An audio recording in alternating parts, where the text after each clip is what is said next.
So ఈ couple of days తర్వాత అసెంబ్లీలో జరిగిన పరిణామాలు కానీ లేకుంటే బయట జరుగుతున్న పరిణామాలు కావచ్చు, జస్ట్ అలా షేర్ చేసి మాట్లాడదామనే ఉద్దేశంతో ఈ వీడియో పెట్టడం జరుగుతుంది.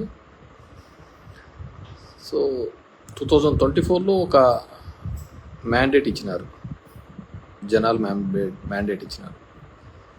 సో దాంట్లో కొంతమంది ఇట్సే ఈవీఎంల వల్ల అనేది ఉంది, 49 lakh ఓట్స్ మ్యానిపులేట్ అయినాయి అనేది.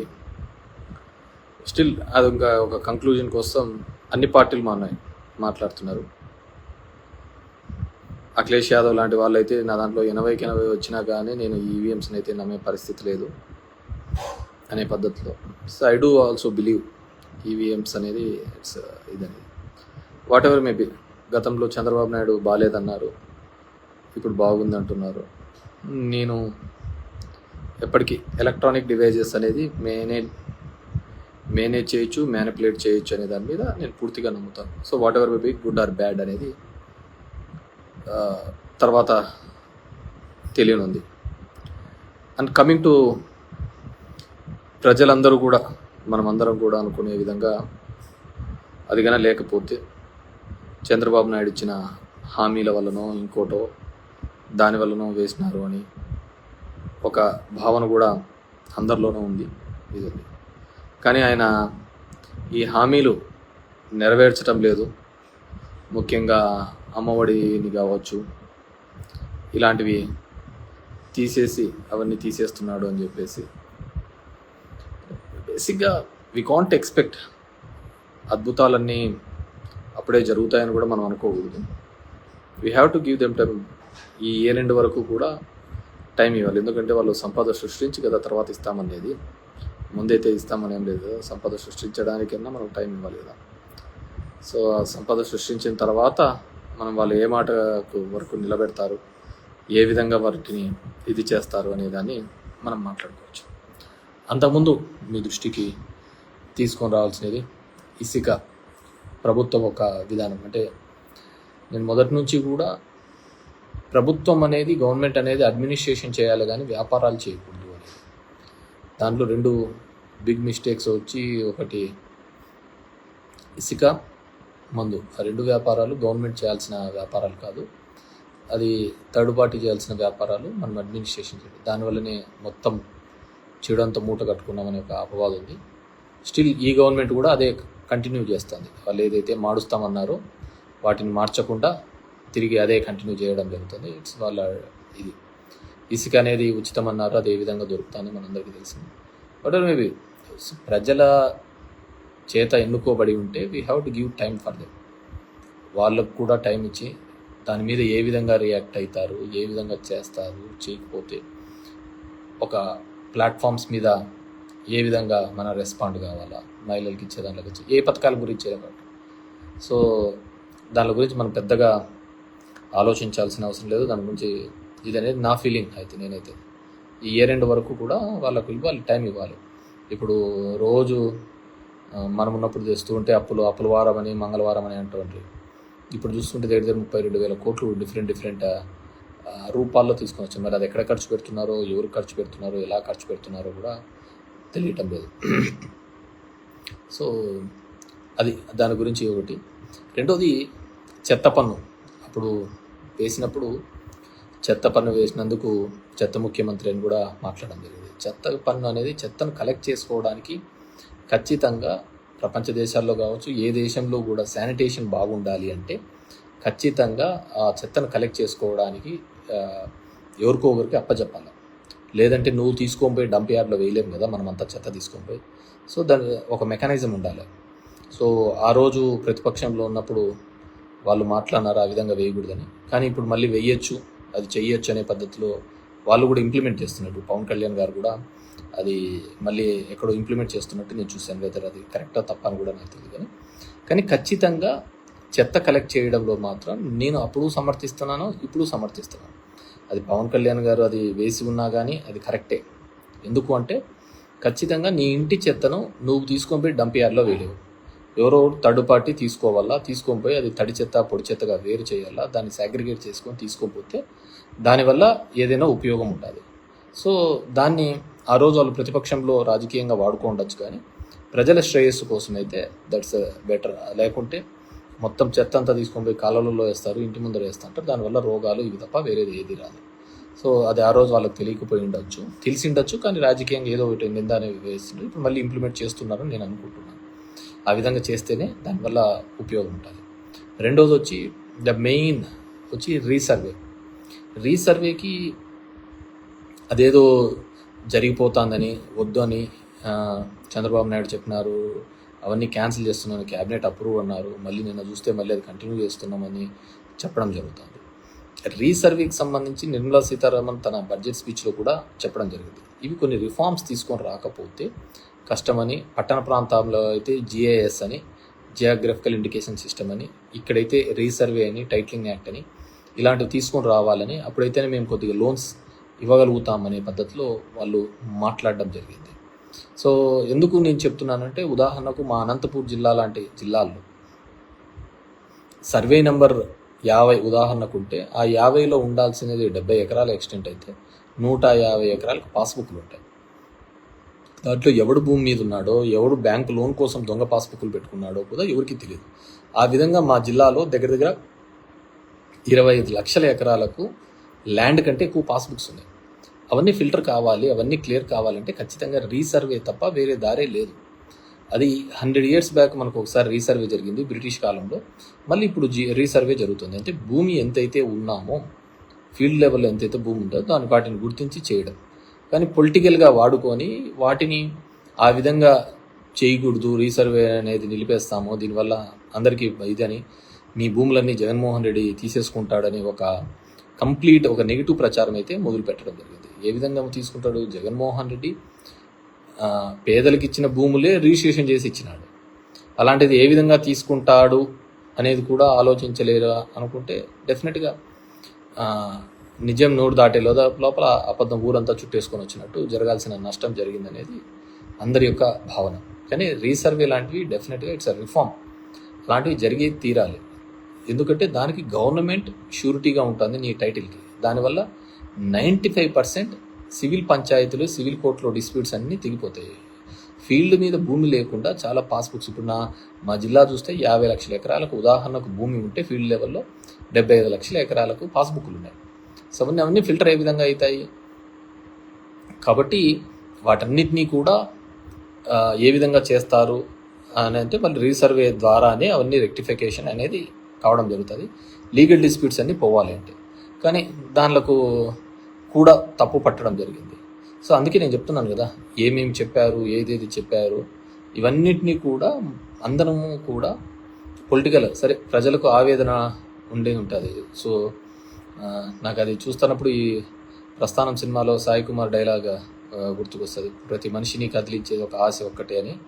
ఆ విధంగా ఆ ఆశతోనో కోరికతోనో కొత్తగా ఏమైనా మంచి జరుగుతుందని ఒక ఆలోచనతో చేసింటారు. So we have to give time. ప్రభుత్వానికి కూడా మనం టైం ఇవ్వాలి.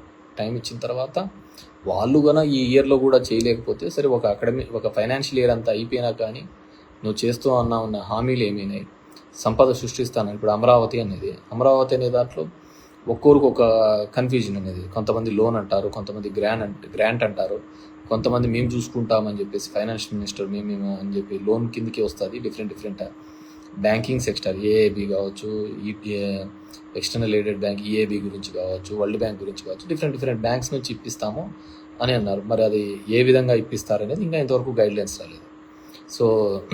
సో ఆ విధంగా ఉంది. దానిల మీద కూడా క్లారిటీ లేదనమాట. సో ఓవరాల్గా we have to give, because మనకు చేస్తామనేది ఎటువంటి ట్యాక్సేషన్ లేకుండా, కొత్తగా ట్యాక్సులు విధించకుండా, పెంచిన కరెంటు ఛార్జీలు తగ్గిస్తామని, పెరిగిన ఛార్జీలు తగ్గించి, ఎటువంటి ట్యాక్స్ లేకుండా సంపద సృష్టించి వాటి ద్వారా పథకాలు ఇస్తామని చెప్పేసి. సో మనం 2 నెలల్లోనే అద్భుతాలు జరుగుతాయనుకోవడం కూడా తప్పే, అద్భుతాలు చేస్తారనుకోవడం కూడా తప్పే.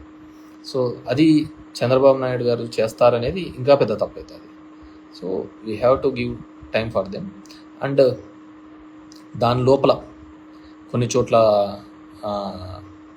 ఈ గొడవలు కానీ ఇలాంటివి కానీ ఇట్స్ ఎ గుడ్ కల్చర్ కాదు అనేది మా భావన.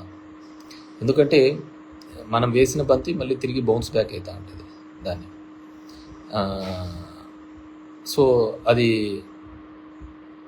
మళ్ళీ వెనక్కి వస్తూ ఉంటుంది.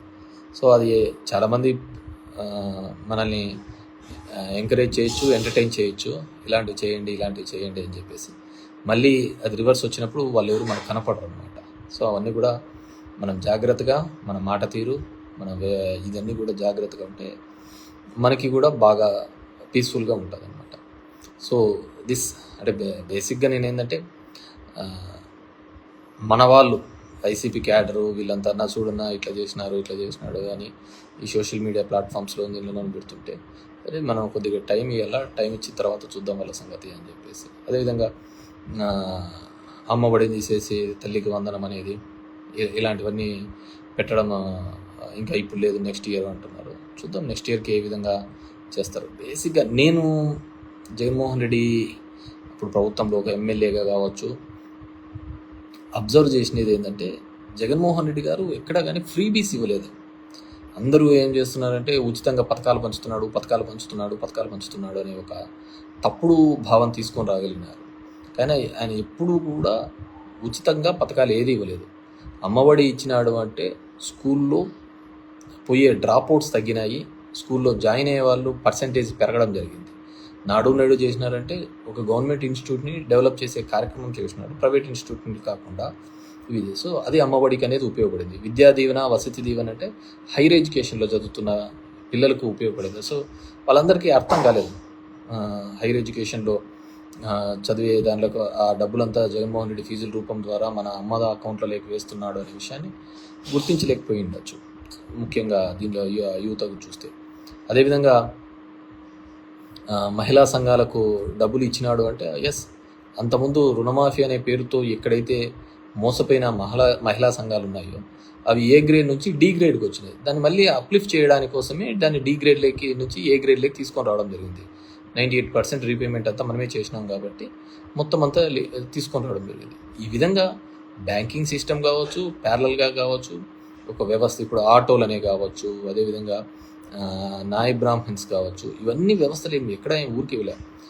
ఈ కుల వృత్తులు ఇవన్నిటినీ కూడా ముందుకు తీసుకుపోవడానికి అంతరించిపోతున్న దానికి ఇప్పుడు నేతన్న నేస్తం కావచ్చు, ఇవన్నీ కూడా అంతరించిపోతున్న ఒక వృత్తిని బతికించడం కోసం చేసిన ఒక ప్రయత్నం అంతే. సో దాన్ని అన్నింటినీ ఉచితంగా పనిచేస్తున్నాడు అని చెప్పిన అంతకంతే మించి పంచుతున్నాడు అనేది. అదేవిధంగా ఉద్యోగ కల్పనలో కూడా ఇప్పుడు అందరూ శ్వేతపత్రాలు అందరూ రిలీజ్ చేస్తున్నారు అనమాట. ఎన్ని ఉద్యోగాలు ఇచ్చినారు, ఏమి ఇచ్చినారు అని. అది వాళ్ళ టెన్యూర్లో 14 to 19 ఎన్ని ఇచ్చినారని చెప్పినా కూడా బాగుండేది అనమాట. ఇప్పుడైతే ఒక ప్యారలల్ వ్యవస్థ, అది జగన్మోహన్ రెడ్డి ఉన్నా లేకున్నా, అది ఇంకొక 100 సంవత్సరాలైనా కానీ ఆ సచివాలయ వ్యవస్థ, ఆ సచివాలయాలు అనేది జగన్మోహన్ రెడ్డి గారు ఏర్పాటు చేసినది అవి జీవితకాలం ఉండే సిస్టమ్. సో దానిలో ఏ విధంగా సబ్సిక్వెంట్ గవర్నమెంట్స్ వాడుకుంటాయి లేదు అనేది వాళ్ళ ఇష్టం. సో అది we have to check. So ఇలా వివిధ కారణాల వల్ల అన్నీ ఉన్నాయి. అండ్ ముఖ్యంగా ఓట్స్కి సంబంధించి 49 లక్షల ఓట్లు కేవలం మన ఏపీలో ఆ ఫిగర్ మ్యాచ్ కాలేదు పార్లమెంట్ ఎలక్షన్స్లో అనేది కొన్ని సంస్థలు చేసుకున్న వాటి ద్వారా రావడం జరిగింది. 79 సీట్లు దేశవ్యాప్తంగా ఈ విధంగా అవకతవకలు జరిగినాయని కూడా జరగడం జరిగింది. సో దాని మీద పూర్తిగా కూడా ఒక ఎంక్వైరీ జరగడము లేకుంటే ఇంకో పద్ధతి ద్వారా వస్తేనే తప్ప వాటిని మనము కరెక్ట్గా చెప్పలేము. ఎవరో చెప్తున్నారు ప్రజలు ఆశపడి మోసపోయినారట. మనిషిని బతికిచ్చేదే ఆశ. సో ఆశ పడ్డంలో తప్పు లేదు, అది నెరవేరుస్తారా లేదా అనేది తర్వాత ఇట్స్ వాళ్ళ ఇదన్నమాట. We have to see. పాపం ముఖ్యంగా రాయలసీమ ప్రాంతంలో అయితే వర్షాలు లేక రైతులు ఇబ్బంది పడుతున్నారు, పనులు లేక ఇబ్బంది పడుతున్నారు. చాలా ఇబ్బందికరమైన పరిస్థితులు ఉన్నాయి. ఎందుకంటే కొన్ని గ్రామాలలో తాగునీళ్ళకు కూడా ఇబ్బంది కలిగే, ఎందుకంటే వాటర్ టేబుల్ పడిపోతుంది, వాటర్ టేబుల్ బాగా డౌన్ఫాల్ అవుతుంది. We have to see. Pawan Kalyan గారికి ఇప్పుడు తీసుకున్నారు Panchayati Raj ministry, it is challenging. ఆయన కూడా నేను విన్నాను ఇక్కడ బ్లీచింగ్ పౌడర్ ఇది లేదు, నీళ్ళకు ఇది లేదు అని చెప్పేసి కూడా వినడం జరిగింది. సో జగన్మోహన్ రెడ్డి గారు ఇట్లా ఎప్పుడు కారణాలు చెప్పలేదు. ఎందుకంటే 100 కోట్లు కేవలం 2019లో దిగిపోయేటప్పుడు టైం పెట్టినా కానీ బడ్జెట్లో డబ్బులు లేవు, ఇవి లేవు అని చెప్పలేదు. తన వంతుగా తన చేయాల్సినది కొన్ని రిఫార్మ్స్ తీసుకొని రావడం జరిగింది. ఇప్పుడు మెడికల్ కాలేజెస్ కావచ్చు, పోర్ట్స్ కావచ్చు, హాస్పిటల్స్ కావచ్చు, స్కూల్ ఎడ్యుకేషన్ కావచ్చు, కొన్ని రిఫార్మ్స్. నేను కూడా అన్ని రిఫార్మ్స్ అంత త్వరగా జనంలోకి ఇంజెక్ట్ చేయడం కూడా తప్పే నేను అనుకుంటున్నాను. వీ హ్యావ్ టు ఆ ఫ్లోలో పోతుండాలి. జనాలకి ఏది అనుకుంటారో దాని ఫ్లోలో పోతుండాలి. కానీ వాళ్ళని కొత్తగా మనం నేర్పించాలనే ఒక ప్రయత్నం చేస్తా అంటేనే పెద్ద తప్పు. దానికి బేసిక్ పెద్ద ఉదాహరణ నేనే అనమాట. నాదే లైవ్ ఎగ్జాంపుల్. ఎందుకు నేను లైవ్ ఎగ్జాంపుల్ అంటే, ఇప్పుడు పబ్లిక్ రిప్రజెంటేటివ్స్ జనం దగ్గరికి పోరు, జనంతో మాట్లాడరు, వాళ్ళ దగ్గరికి వచ్చిన వాళ్ళనే కలవడం బరువుగా ఉంటుంది. అలాంటిది నేను ఒక కొత్త సిస్టమ్ని తీసుకొని వచ్చి వీళ్ళే వాళ్ళ దగ్గరికి పోయి తీసుకోపోవడం జరిగింది.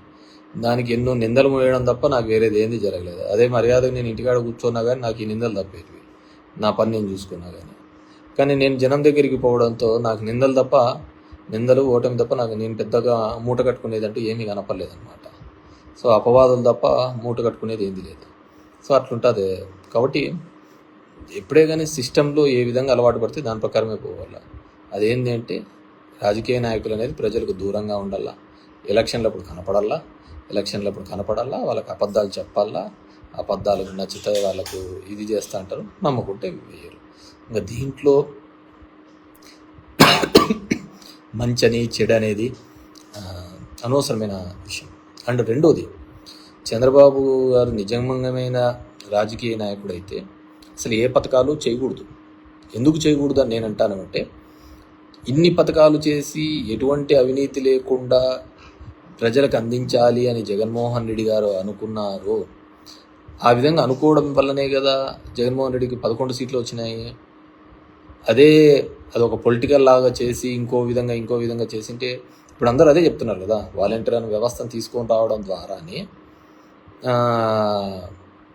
పార్టీకి దానికి దూరం అయిపోయింది అనేది అందరి యొక్క భావన. సో వాలంటీర్ వ్యవస్థ ద్వారా అవినీతి లేకుండా చేయాలి అనేది జగన్మోహన్ రెడ్డి యొక్క ఆలోచన. అది నచ్చలే జనాలకు. లేదు, మేము ఇలాగే తిరగల్లా, మేము అందరి రాజకీయ నాయకుల ఇళ్ళ దగ్గరికి పోవల్లా, తిరగల్లా, ఇవ్వల్లా, మమ్మల్ని సతాయించల్లా, అప్పుడు కానీ మాకు ప్రభుత్వం నుంచి అందకూడదు అనే పద్ధతిలో ఆలోచించినారు. So we have to accept. So ఇప్పుడు గన చంద్రబాబు నాయుడు పథకాలు ఇవ్వడం మొదలు పెడితే అందరూ అంటారు కదా, ఏమని అంటారు, జగన్ రెడ్డి బాగా చేసినారు లేప, జగన్ రెడ్డి చేసిన దానికి మీరేం చేసినారు, ఇప్పుడు నేను చేసినా అవే చేస్తాము, కాబట్టి నా స్టైల్ వేరు అని తన స్టైల్లో తన ఫంక్షనరీ మొదలు పెడతాడు. సో అదే ఫంక్షనరీ ఇప్పుడు మొదలు పెట్టినాడు అని నేను అనుకుంటున్నాను. మళ్ళీ తన ఫంక్షనరీ మొదలు పెట్టాడు అని నేను అనుకుంటున్నాను. సో నిజంగా అంటే అప్పుడు ఒక మోడల్ అయ్యేది.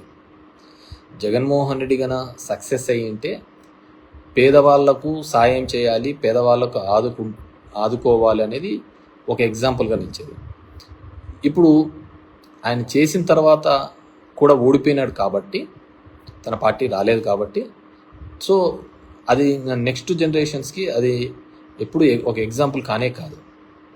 సో అది నెక్స్ట్ జనరేషన్కి అది ఎగ్జాంపుల్ కానే కాదు. సో నెక్స్ట్ జనరేషన్కి ఇంకోటి ఎగ్జాంపుల్, చంద్రబాబు ఇంకో పద్ధతిలో ఆలోచించాలి, అది పథకాల రూపంలో కాకుండా ఇంకో పద్ధతిలో ఆలోచించాలి. సో అతను అదే సంపద సృష్టిస్తాను అనే ఒక పద్ధతిలో ఆలోచించాడు. అది ఎంతవరకు సంపద సృష్టిస్తాడు ఏంది అనేది మనం we have to wait and see. So ఆయన ఇది చేయలేదు అని చెప్పేసి పెద్దగా కంగారు పడద్దండి, పెద్దగా ఆలోచించద్దండి. అండ్ బాగా బీ రిలాక్స్. ఈ మధ్యకాలంలో కొన్ని మంచి మూవీస్ వచ్చినాయి, కల్కిను, మహారాజా, ఇట్లా నాకు ఆ సినిమాలు కూడా గుర్తుకొస్తాయి. ఏమన్నా పని జగన్మోహన్ రెడ్డికి చెప్పండి, టికెట్ రేట్లు తగ్గియాలా అని చెప్పేసి పడి ఆ సినిమా వాళ్ళతో అందరితో నిష్ఠూరాలు తప్ప వేరేది ఏమన్నా ఉందా? ఎవరు లైఫ్ వాళ్ళు ఉంటాండ్రి.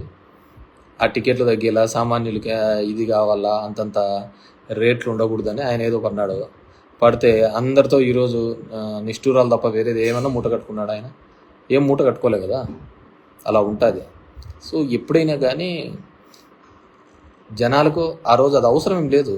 బ్లాక్లోనే టికెట్ పెట్టుకొని కొనుక్కొని పోతారు ఫ్యాన్స్కి వాళ్ళ సినిమాలో వస్తే. అలాంటిది నువ్వు ఆ టికెట్ తగ్గిమని చెప్పడానికి చెప్తే వాళ్ళు వాళ్ళు ఎందుకు యాక్సెప్ట్ చేస్తారు? So it's craze. మనం వాళ్ళకి తగ్గిస్తున్నాము ఇదేదైనా వాళ్ళు ఆలోచించరు. ఆ విషయం గురించి వాళ్ళకి తెలియదు కదా, మనం నీకు మంచి చేస్తున్నాము అనేది. వాళ్ళ ఫ్యాన్, సినిమా ఫ్యాన్ ఎంతైనా పెట్టుకోవాలా అనేది వాళ్ళ ఆలోచన. మనం ఎవరు వాళ్ళ ఆ రేటు తగ్గించాలనేది. అలా అనుకున్నాము. అందరితో ఒక ఇండస్ట్రీతో అందరితో కూడా మనం చెడు మూట కట్టుకోవడం జరిగింది. నా ఎస్సీలు, నా ఎస్టీలు, నా బీసీలు అని అన్నారు. మిగతా ఆ సెక్షన్ ఆఫ్ ది పీపుల్ నీతో సెయిల్ అయినారో లేదో తెలియదు, కానీ మిగతా సెక్షన్ ఆఫ్ ది పీపుల్ అందరూ కూడా నెగిటివ్ అయినారు కదా, వాళ్ళైనా మేము వద్దా అని. పోనీ ఎవరినైతే భుజాన్ని ఎత్తుకున్నారో వాళ్ళన్నా మనతో తోడొస్తున్నారా? తోడొచ్చింటే ఈ పరిస్థితి అయితే ఉండేది కాదు కదా. తోడొస్తే ఈ పరిస్థితి అయితే ఉండేది కాదు కదా. సోషల్ ఇంజనీరింగ్ అనే కాన్సెప్ట్ తీసుకొని వస్తుంది. ఓసీలకు జనరల్గా వచ్చిన సీట్లను కూడా బీసీలకు ఇచ్చినాడు. ప్రతి ఇద్దరు వైస్ ఎంపీపీలు ఉంటే ఒక వైస్ ఎంపీపీ ఖచ్చితంగా బీసీ కానీ ఎస్సీ కానీ ఉండాలి, మహిళ కానీ ఉండాలి అన్నారు. సో హీ వాంట్స్ టు ఒక రెవల్యూషన్. దీస్ ఆర్ ఆల్ యాక్సెప్ట్ చేసుకోవడానికి పబ్లిక్ లేదు. పబ్లిక్ ట్రెడిషనల్గా వచ్చే పద్ధతినే యాక్సెప్ట్ చేశారు తప్ప ఇవన్నీ వాళ్ళు యాక్సెప్ట్ చేసుకోవాలా అనే పద్ధతికి ఆలోచించుకోలేదు. అరే మన కోసం ఒకడు ఆలోచిస్తున్నాడు, నా బీసీ, నా ఎస్సీ, నా ఎస్టీ అని మా గురించి ఒకరు ఆలోచిస్తున్నారు అనేది ఆలోచించలేదు. సో ఇట్స్ వర్టికల్లీ పార్టీ లైన్లో డివైడెడ్గా ఉన్నప్పుడు అవన్నీ ఆలోచించలేదు. జగన్మోహన్ రెడ్డి ఆలోచించినాడు. సో ది మిగతా సెక్షన్ ఆఫ్ ది పీపుల్లో అది ఖచ్చితంగా ఒక నెగిటివ్గానే కనపడింది వాళ్ళకు. సో అది ఇంకా స్ట్రెస్ చేయడంతో ఇంకా ఎక్కువ ఉంది. పోనీ మమ్మల్ని ఓన్ చేసుకుంటున్నాడు కదా, మమ్మల్ని ఏ ముఖ్యమంత్రి కూడా, ఏ పార్టీ కూడా ఇన్ని పదవులు ఇచ్చి ఈ విధంగా మమ్మల్ని దగ్గరగా చేసుకున్నారు కదా అనే ఫీలింగ్ వాళ్ళు కూడా ఎక్స్ప్రెస్ చేయలేదు. వాళ్ళు కూడా చూపించలేదు అన్నమాట. మమ్మల్ని ఇంతగా చేసినారు కదా, మాకు ఈ విధంగా ఒక రాజ్యాంగబద్ధమైన పదవులు ఇచ్చినారు కదా, సరే ఆ పదవులకు ఏ విధంగా ఉంది ఏముంది అనేది తర్వాత. ఎంతోమందిని పక్కన పెట్టి ఇచ్చినాడు మమ్మల్ని, వాళ్ళకు వచ్చిన ఆపర్చునిటీని కూడా తీసేసి మాకు ఇచ్చినాడు కదా, సో మనం ఉండాలి కదా అనేది కూడా లేకపోయిందనమాట. సో దీంట్లో మనిషి ఒకటి ఆశ కోరికలు దీని మీద తప్ప వేరేది ఏది కానీ దీంట్లో కనపడదన్నమాట. సో మనము అంత చేసినా కానీ ఏ విధమైన పరిస్థితి కనపడలేదు. So I wish everyone be positive. This 4 years we have to go ahead, YCP వాళ్ళందరికీ కూడా. సో అందరూ కూడా బీ పాజిటివ్. సో ఉంటారు పాపం. జగన్మోహన్ రెడ్డి గారిని ఆలోచించండి, ఇంట్లో వాళ్ళు అతన్ని ఇబ్బంది పెడుతూ, బయట చంద్రబాబు నాయుడు ఇబ్బంది పెడుతూ, పైన బీజేపీ ఇబ్బంది పెడుతూ, ప్రతి ఒక్కరూ ఏదో విధంగా అతన్ని క్రష్ చేయాలా అని వాళ్ళ అహాన్ని చూపించుకోవాలనే ఒక ప్రయత్నం చేస్తున్నారు. So at this point of time మనమందరం కూడా వైసీపీ పార్టీకి ఆయనకు తోడుగా ఉండాల్సిన బాధ్యత. నాకు తెలిసి ఆయన ఎవరికే కానీ తెలిసి అయితే నష్టం జరిగిండదు. సో డెఫినెట్గా ఒక పొలిటికల్ డ్రివన్ తప్ప, రాజకీయంగా తీసుకోకపోవడం తప్ప, ఆయన అన్నీ కూడా ప్రతి ఒక్కరికి కూడా మంచి చేసే ఒక ప్రయత్నమే చేసినాడే తప్ప ఎక్కడే కానీ నెగిటివ్ చేయలేదు. ప్రతి ఒక్కరికి మంచి చేయాలనే ఒక ఆలోచన తప్ప వేరేది ఏం చేయలేదు. సామాన్యుల వరకు కూడా ఒక మంచి చేయాలనే ఒక ఆలోచన తప్ప వేరేది ఏం చేయలేదు. సరే ఉండొచ్చు,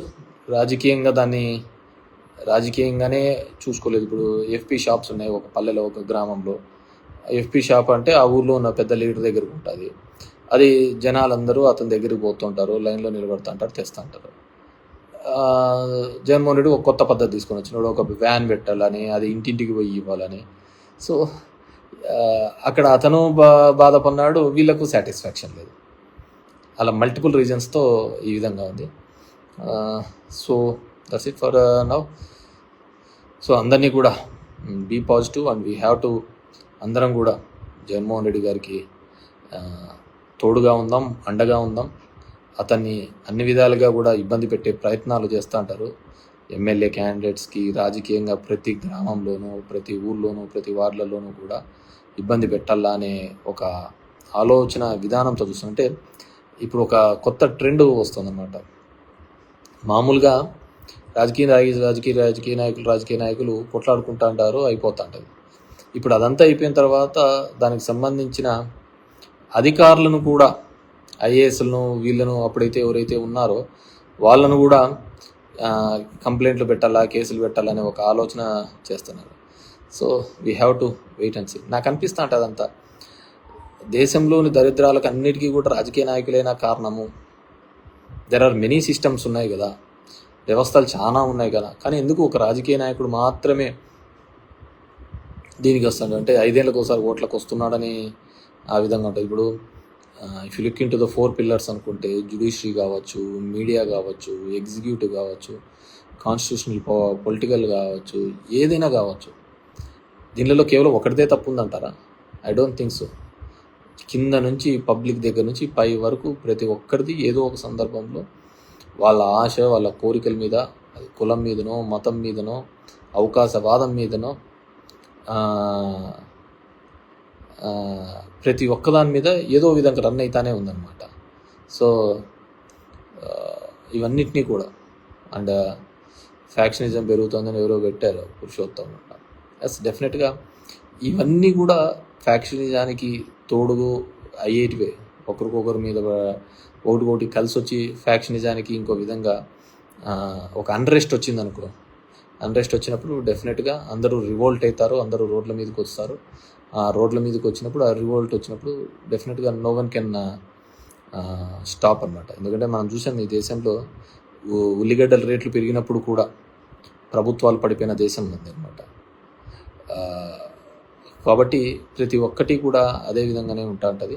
దీంట్లో మంచికి చెడుకు లేదు, కేవలం స్వార్థానికి, ఆశకు, కోరికలకు తప్ప దీంట్లో వేరే ప్లేస్ లేదనమాట ఎక్కడ కానీ. సో దాన్ని బట్టి మనం కూడా పోతుంటే బాగుంటుంది. So I wish all the best. So చాలా రోజులైన తర్వాత కానీ ఒక ఇది అండ్ అందరికీ నేను కోరుకునేది ఒకటి, don't expect much from Chandrababu Naidu. ఏదో ఆయన చెప్పిన పథకాలని రాత్రికి చేసేసి అద్భుతాలు చేస్తాడు అని చెప్పేసి మనంగా అనుకోవాల్సిన అవసరం లేదు. ఎందుకు చెప్తున్నానంటే డెఫినెట్గా గతంలో అతను ఎప్పుడు చేసిన దాఖలాలు లేవు. అండ్ జగన్మోహన్ రెడ్డికి జరిగిన తర్వాత 11 సీట్లు ఇచ్చిన తర్వాత, ఇన్ని పథకాలు, ఇంత మంచి అవినీతి లేకుండా జరిగిన తర్వాత 151 నుంచి 11 సీట్లు తీసుకొని వచ్చిన తర్వాత ఇంకే రాజకీయ నాయకుడికైనా సరే కొద్దిగానే ఆలోచన ఉంటే అతను ఖచ్చితంగా ఇలాంటి పథకాలు ఏవే కానీ చెయ్యడు. ఎందుకంటే అన్ని చేసినా కానీ జగన్మోహన్ రెడ్డికి ఏం చేశారు అనే ఒకటే బిగ్ క్వశ్చన్ మార్క్. సో కాబట్టి ఎవరే కానీ నాకున్న అంచనా ప్రకారం అయితే ఎవరు చేయరు.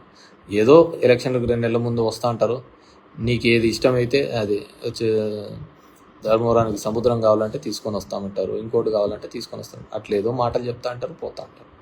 సో దట్స్ పీపుల్స్ అన్నమాట. Thank you very much.